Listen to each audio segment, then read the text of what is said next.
I'll start with the part nobody believes. I was the one in handcuffs on my own porch, past midnight on the lake.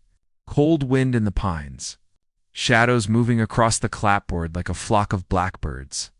I'd driven up late, cock the windows, catch a few hours of sleep, hit the roof at sunrise. Coffee mug on the rail, drop cloths inside. One light in the kitchen because this old place hums when it's dark, and I like to know it's still breathing, then headlights. 2 sets. One creeping. One urgent. A voice, sharp, high, filed to a point on a clipboard. That's him. He forced entry. Squatter. Dangerous. The deputies paused at the bottom step. Good men, hats tipped to the wind. Hands out, calm and clear. I lifted mine before they asked. Evening, officers, I said. Whatever she told you, I can explain. Behind them stood the HOA president, Karenin, a quilted vest and a glare like she owned the bedrock. This cabin is community property, she announced. He broke in. I'm pressing charges. One deputy nodded. Sir, we received a 911 call. Burglary in progress. ID, please. Sure. Wallet slow. No surprises. I'm staying the night. I've got a key. From the old tin box on the porch shelf, I pulled a brass key on a cracked leather tab. My father's handwriting. Lake front. I set it on the rail like an offering. Karen laughed. Anyone can cut a key. This cabin's been abandoned for years. HOA is securing it pending architectural review. Ma'am, I said, steady, this cabin isn't in your HOA. Snort. Everything on Shoreline Lane is in our HOA. You're trespassing. The deputy compared my license to my face, then glanced at the cedar mailbox with my last name burned and carved when I was 19. He took in the mug, the paint-spattered jeans, the latter bungeed to the post. The quiet evidence of a man fixing what he loves. His voice softened. Do you have proof of ownership, sir? In my truck. But there's something better. I eased the screen open slow. So nobody twitched him, brought out the framed photo from the mantel, my father in his army jacket, holding a fish as long as his arm, standing on this very dock. Behind him, the cabin. Same knots in the cedar, same chipped paint. My dad's grin like a small son. You're not the first to claim a sob story, Karen snapped. We have bylaws. The second deputy angled his light toward the lakeside parka stone pillar, a bronze plaque. He frowned, stepped off the porch, and read. The wind stalled. For a second, the night listened. Sarge, you might want to see this. He walked over. The plaque had gone green with time. But the letters held. Veterans Point, land generously dedicated by the Whitaker family, 1978. My last name. My grandfather's year. The same chisel marks Dad used when he made my first tackle box. I kept quiet. Let the metal speak. Karen's jaw worked. That doesn't prove anything, she managed, but the steel had slipped from her voice. We have jurisdiction. He can't just sleep wherever he wants. Ma'am, the sergeant said patient as Sunday. 911 is 4 emergencies. This looks like a property dispute. Her color rose. He's dangerous, she repeated, smaller. He refused to comply. I stood under the old lantern, hands visible, heart thudding. I thought of my father's folded flag inside. The toolbox with his initials burned into the lid. The weekends he spent teaching me to respect lines, fence lines, shorelines, the kind you don't cross if you want peace. Here's the truth, I said. Neighbor calm. My grandfather built this cabin before any of these houses. He granted the road easement and the park because people need a place to breathe. The HOA came later. You have rules. I have a deed. Tonight, I came to sleep on my own pillow by my own window. That's all. The deputy handed back my license. Sir, bring your documents by the station in the morning in case this escalates. I'll do one better, I said. I'll bring them to the HOA board meeting. Karen stiffened. This is not a negotiation. I didn't come for one. But I won't be bullied off my porch. Silence. The lake lapped at the stones like a happy dog, relieved to be anywhere the shouting wasn't. The sergeant tipped his hat. We're clear here. No probable cause. Ma'am, please don't call 911 again unless someone's in danger. They left. Tires whispered down the lane. Karen lingered in the porch light, suddenly smaller without Redan blue behind her. You'll regret this, it said, thin as a thread.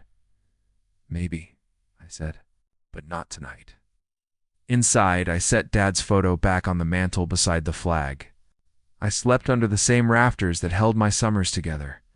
As the wind moved through the pines, I decided, if we're going to fight, we'll fight in the open with paper, with truth, and with the weight of a family name that's been part of this lake longer than any bylaw, asterisk by 8 a.m. I had the things that matter when folks stop listening to plain talk, the 1973 warranty deed, the surveyor's plat stamped older than me, the easement my grandfather negotiated when he donated the park, and a stack of photos, Christmas lights in 85, Mom's quilts on the line in 92, Dad and me re-roofing in 01 with shingles that never quite matched. The paper smelled like basements and law books. The memories smelled like cedar and river mud. The HOA office sits behind the tennis courts in a little building with a fake lighthouse bolted to the roof, born from committee meetings and the belief that uniformity equals community. I parked a ways off and carried the file box like a casserole. Inside, the board gathered around a table trying hard to look like oak. Karen at the end, legal pad squared, pen tapping a rhythm that made you forget your point mid-sentence. A few neighbors dotted the chairs, the Dawn dog walker, a retired nurse, a young couple with a stroller, people who just want their roads plowed and mailboxes upright. I called this special meeting to order, Karen said. Item 1. Trespass and vandalism at Shoreline Lane, commonly known as the abandoned property. I set my box down. Commonly known to whom? She didn't answer. Sir, you'll have a chance to speak after the violation report. She read like a prosecutor. Unapproved occupancy. Unsafe lighting. Unauthorized vehicle overnight. Possible removal of fixtures. A murmur. The nurse raised a hand. Is this the little brown cabin by Veterans Point? With the carved mailbox, I thought that belonged to the Whitaker family. Karen's jaw ticked. It lies within the HOA footprint. We're concerned about criminal activity. Criminal activity, I said. Or a man on a stepladder. Her look could dull knives. Your turn will come. It did. I laid the deed down. Slid the survey so the stamp faced her. Set the easement last, like a trump card. My grandfather, Howard Whitaker, recorded these before this HOA existed. The road crosses our parcel under easement for ingress and egress only. The park came off our south line in '78 so veterans could watch the sunrise. My father paid taxes every year until he passed, and I've kept them current. She didn't touch the papers. Anyone can print maps. The treasurer glasses on a chain leaned in. Record book 312, page 14, he read. This appears legitimate. It is, I said. And there's more. I opened another folder. For 3 months, violation notices taped to my doorweed height. Shutter color. Abandoned vehicle when I parked overnight to strip siding. Address to resident, no name, no parcel. Just threats of fines and liens. That's standard language, Karen said. You're under our jurisdiction. I'm not a member, I said. You can't lien what you don't govern. You can't dictate the color of a house you don't own. And you don't call 911 on a homeowner asleep in his own bed. The room shifted. The young dad's eyebrows climbed.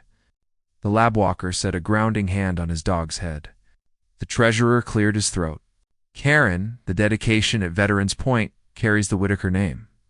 Everyone knows that. Her pen clicked. We can't set a precedent.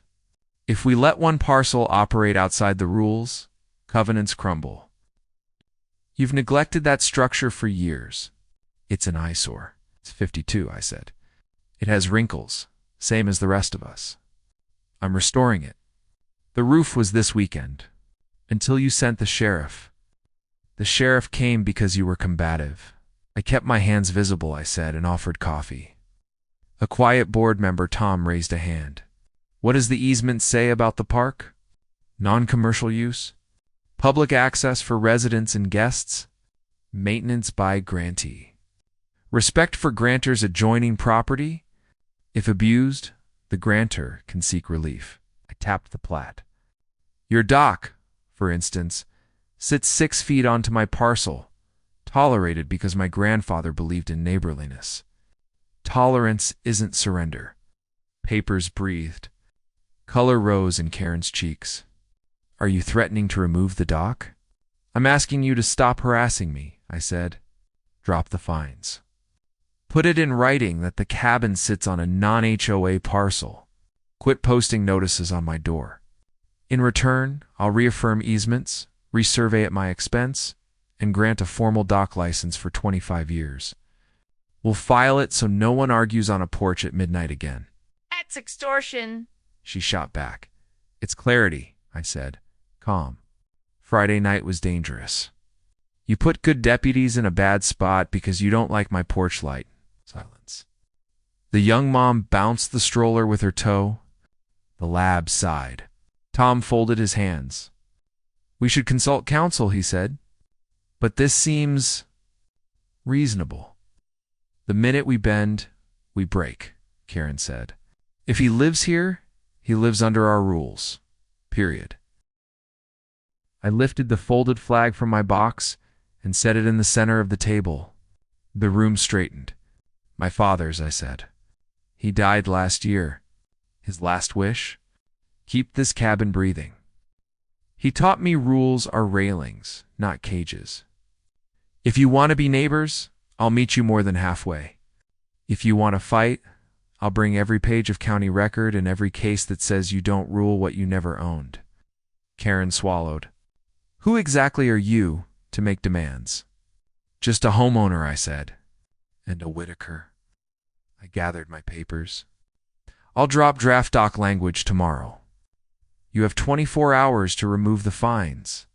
After that, I'll revoke non-essential access until this is settled. Her pen stuttered, then stopped. This isn't over, Kimby, I said. If you want peace more than control. Back at the cabin, the sun warmed the porch boards like bread rising. I set the ladder, shouldered the shingle bundle, and went back to work. Sometimes you hold your ground by fixing it. Asterisk news travels to speeds in small towns faster than wind, slower than truth. By Saturday afternoon, I'd replaced half the roof. 3 neighbors showed with what I didn't ask for but needed. Galvanized nails, a thermos of chili. In a story about their parents dancing on this porch while the 4th of July fireworks stitched a second sky on the lake. Tom arrived near sunset. He shaded his eyes up at the lines. You missed your calling, he said. Dad used to say a crooked line is just a straight one that forgot, I told him. He smiled, then sobered. Council agrees your parcel isn't in the HOA. Easements are valid. Your dock license is generous. Karen's. Struggling, not trying to win, I said. I'm trying to live. There's a special member meeting tomorrow. You should come. Will I be allowed to speak? I'll make sure. Sunday, the rec hall, filled lawn chairs, toddlers, teens pretending not to listen. Old guard arms folded like armor that was really just worry. Karen took the mic. We're here to address trespass issues. Tom eased in, and to clarify property boundaries and easements related to Veterans Point and the Whitaker cabin. Heads turned. I stood with one thing in my hands, Dad's framed photo on the dock. Not the deed, not the survey. Those belong in a clerk's drawer. This belonged in a room full of neighbors. I'm not a speechmaker, I said. I'm a son. My grandfather built that cabin before any plats. When the subdivision came, he gave land for the park so folks could gather. He recorded easements so the road could reach the water. He kept the lines honest. Friday night, that honesty got lost. I told them about the midnight lights, the plaque by the water, my father's flag on the mantle, while I answered questions under my own roof. Short sentences. Room for quiet. Truth stands fine without applause. Karen took the mic too quickly. We have rules for a reason, she said, voice tight. Without consistency, this place is chaos arranged around mailboxes. The retired nurse raised a hand. Consistency isn't calling the police on a neighbor, she said. Consistency is knocking with a pie in a question. A ripple of laughter. A few nods that sounded like amens. Tom cleared his throat. Motion on the table. Rescind notices issued to Mr. Whitaker. Acknowledge his parcel as outside HOA covenants. Accept his offer to record a dock license and fund a boundary resurvey. Before Karen could object, the sergeant from Friday slipped in wearing a polo. He stood by the wall like a man who'd come for a raffle and found a revival.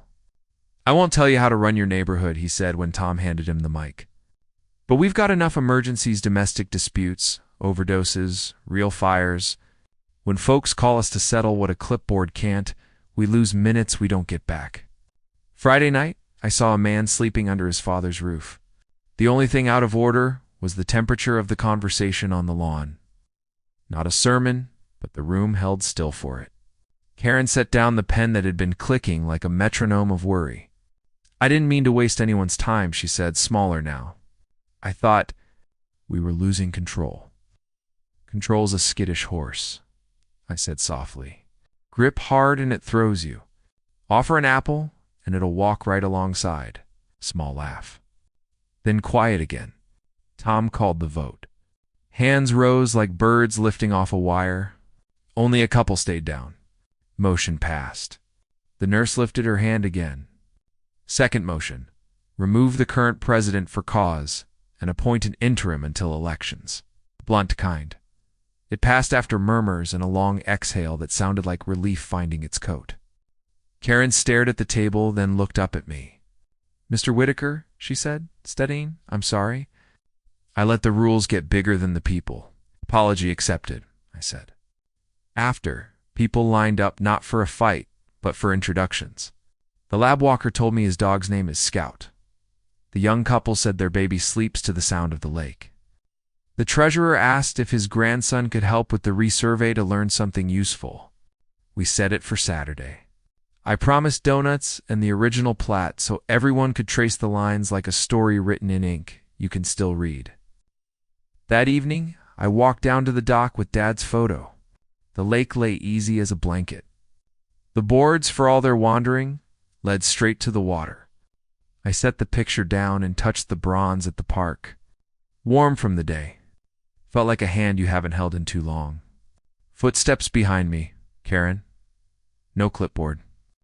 No entourage. Just tired. I was wrong, she said. I thought being president meant never blinking. It usually means blinking first, I said. So folks don't have to. She glanced at the photo. He looks kind. It was, I said.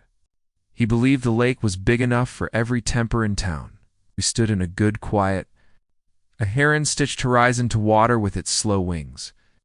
If you need hands up there, she said at last, I know my way around a paintbrush. Bring your worst jeans, I said. She smiled, small, real, and walked away without calling anyone. The air behind her finally aired out. We filed the dock license the next week. The resurvey set the posts where they should have been all along. The HOA adopted a porch-first policy, knock and talk before you write and post.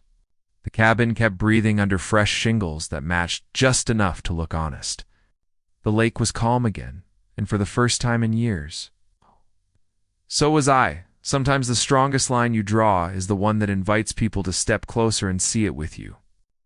Have you ever faced an HOA like this? Share your story in the comments. I read every one. If you believe some fights are worth having, hit subscribe, and let's stand up together.